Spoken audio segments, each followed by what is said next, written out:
We continue with chapter 7. Stay true to your yes. And this is stage 3, the follow through. Here's a quote by Mahatma Gandhi. First they ignore you, then they laugh at you, then they fight you, then you win. Now that you have delivered a positive no, it is easy to conclude that the hard work is over. However, even though you have gotten to no, you may still be quite far from yes. How will you deal with the other's reaction to your no and help them say yes to your proposal?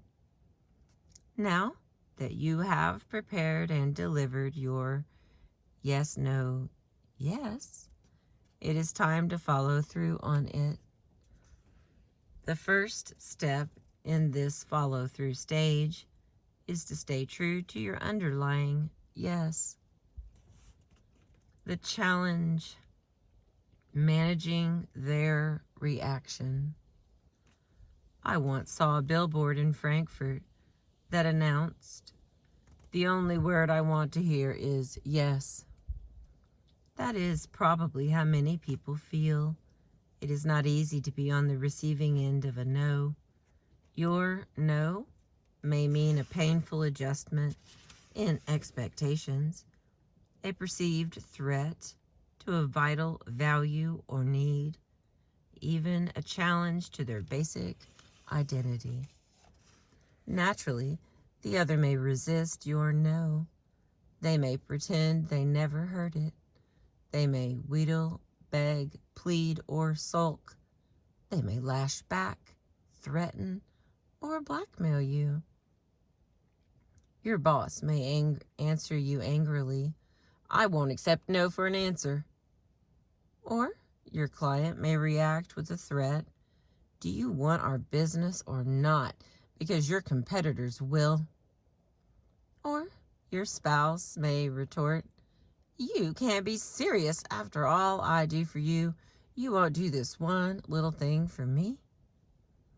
It is just these kinds of reactions that you may have dreaded, exactly why you may have felt reluctant to say no in the first place. For challenging responses to a no, it's hard to beat the one portrayed in this conversation between President Lyndon Baines Johnson and his speechwriter, Richard Goodwin, as dramatized in the television documentary Path to War. Goodwin enters the Oval Office to submit his resignation to LBJ, in effect saying no to further employment. LBJ, however, refuses to accept Goodwin's no. LBJ, seated at his desk, signing letters of condolence to families of the fallen soldiers in Vietnam. "Yes, Dick." Goodwin, "Mr. President, as Bill Moores told you, I have been offered a fellowship at Wesleyan University in Connecticut." LBJ, "Well, good for you." That ain't easy to get." Goodwin, No, I am very fortunate." LBJ, "Well, don't wait too long to turn them down so they can call the next guy on the list." Goodwin, "Mr. President, I have already accepted." LBJ, "No problem. You didn't know you were not free to go. Call them up, put me on, won't give you any trouble." Goodwin, "Oh, what do you mean I'm not free to go?" LBJ, "I mean, you can't go. I can't get along without you. That makes you a pretty big fellow. How big a fellow are you going to be with some fellowship?" Goodwin, squirming anxiously in his chair, "Well, you got along without me before I came." LBJ, "You want more money? I got plenty of money. I'll arrange a payment from the Johnson Foundation. Goodwin. Money isn't the issue, Mr. President. This is something I want to do. LBJ. Well, it ain't going to be, so make the call. Goodwin, standing up. Mr. President, I'm very sorry. LBJ. Now, Dick, you either stay here with me or you go over to the Pentagon and get yourself a pair of shiny black boots. There's a statue I asked McNamara says we can draft specialists vital to the national interest, and that is what I'll do. If you won't serve here, you know where I can send you. Goodwin. You'd make me a general? LBJ. Oh, you don't want to be a general. You'll want to be a private. Marine infantry. That's where the action is. I know you like to be around the action. That's why you stayed around here so long. You listen to me, Dick. You go ahead and take your fellowship, but your hands are all over this. Showing him the letters. You and Moyers and Bundy and everyone else talking about jumping ship. Most of all, you put your name all over the Great Society, and you put the tunes to the words of war, too. Hiding out on some college campus or anything else you ever do is never going to change that. Dismissed. LBJ uses a powerful combination of cajoling, flattery, and bribery, and when these do not work, he threatens Goodwin's personal survival. Fortunately, most situations will not be as challenging as this one, but many of them will contain similar elements. This is a true test of strength for your no, the time when it is easiest to falter. How can you contain the other's strong reaction to your no and transform it into acceptance? Understand the stages of acceptance. Okay, I'm going to show you my little chart here. I think anyway. Chart shines. There we go. Everybody got a knife-full. Here we go. Understand the stages to acceptance. The first step is to understand that the other may need time to process your no. In saying no, you are presenting them with a new and unpleasant reality. In effect, you are delivering bad news. Understanding that there are a series of emotional stages people naturally go through when hearing bad news can help you learn how to handle the other's reaction.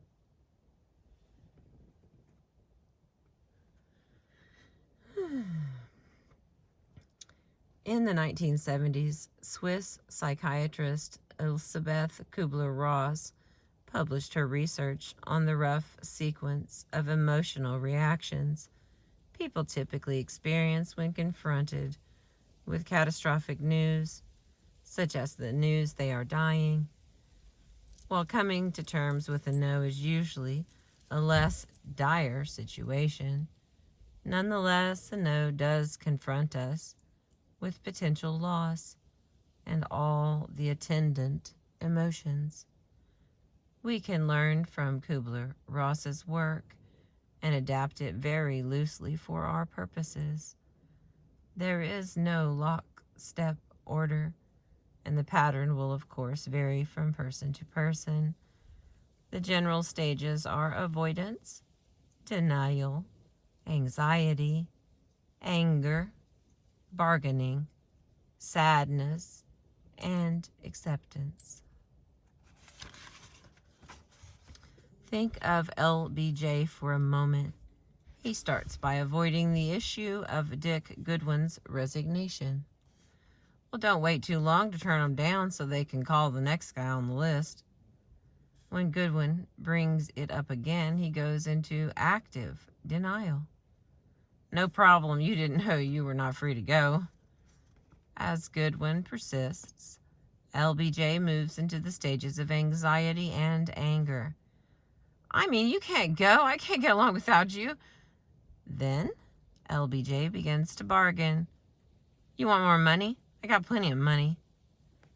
When that doesn't yield the desired effect on Goodwin, LBJ explodes with anger. Take a business situation.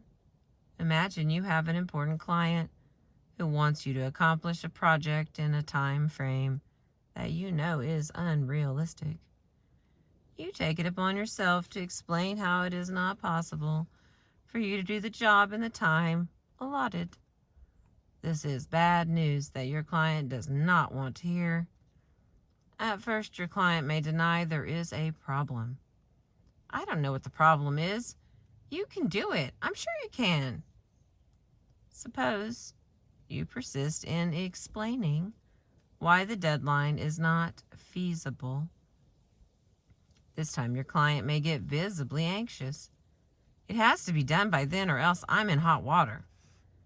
Anxiety may turn into anger. If you hadn't taken so long getting back to me with your proposal, we'd have had enough time. Anger generates threats. If you want to keep our business, you'll find a way to get it done. You are the bearer of ill tidings, and the game easily turns into, if you don't like the message, kill the messenger. Now, you would understandably prefer that the other proceed directly to easy acceptance of the bad news. But human beings are not machines. They have emotional reactions, and those reactions take time to process. While you may not be able to stop the natural sequence of emotions from unfolding, you can help the other move through these emotions so that they will more easily come to accept your no. The simplest action you can take is to control your own natural reactions. Remember that you cannot influence the other's behavior unless you can first influence your own.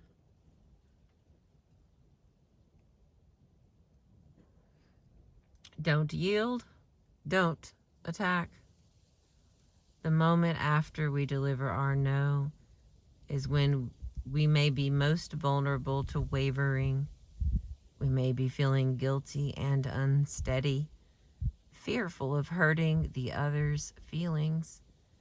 It is challenging to stick to no under these circumstances. I certainly find it so. When I travel away from home, I like to read a bedtime story to my daughter, Gabriella, over the phone. Like most small children, she is an able negotiator. And she is not at all impressed that she is dealing with a negotiation specialist. One more page and then time to sleep, okay? I say. Aw, 3 more, she replies. Okay, 2 more, I say. Okay. At the end of the 2 pages, I say, that's it. Wait a minute, that's not 2 pages, she says. Yes, it is, I say. We just read page 10 and page 11. I meant 2 whole pages, front and back. Wait a minute. Just this one time, pretty please, puppy. And so it goes. Even though I know better, I still find it hard to say no, partly because I feel guilty about being away from home so much. We may also feel a strong temptation to yield if the other reacts with anger, as LBJ did. We may fear that the level of intensity will keep rising until it results in an explosion that ends the possibility of agreement or ongoing relationship. To relieve this fear, we shift from the mode of assertion into the mode of accommodation at the expense of our needs and values. But yielding your principles under pressure is not wise.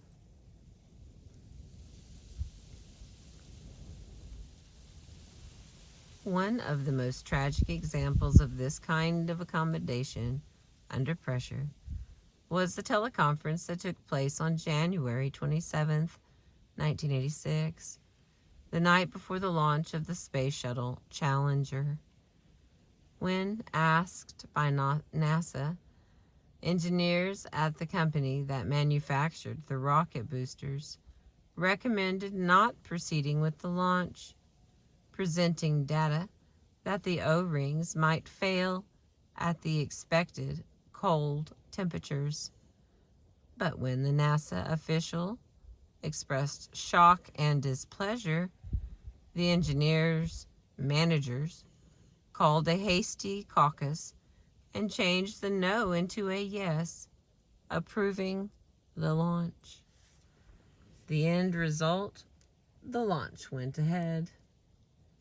On January 28th, the O-rings on the rocket boosters failed, and the rocket exploded, killing the 7 astronauts, just as the engineers had feared would happen.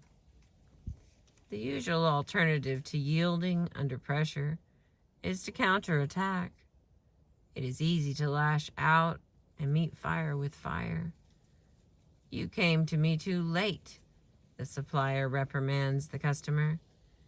Yet counterattacking usually only makes the other angrier and more likely to reject our no. We are now in a shouting match, and our positive proposal is history. As Gandhi said, an eye for an eye, and we all go blind. It is instructive to remember the legend of Hercules. As he was setting out one day to accomplish one of his 12 labors, he was surprised on the road by a strange-looking beast that suddenly reared its head and threatened him. Hercules reacted by striking the beast with his club. To Hercules' surprise, the beast did not run away, but instead grew 3 times bigger and became even more threatening. Hercules struck the beast again, and this time redoubling his efforts. But the harder and faster Hercules struck, the more the beast grew, until it was a monster, occupying the entire road. Suddenly, the goddess Athena appeared by Hercules' side. "Stop, Hercules!" she cried out. "Can't you see this monster's name is Strife? Hit it and you will make it grow. Leave it be and it will return to its original size."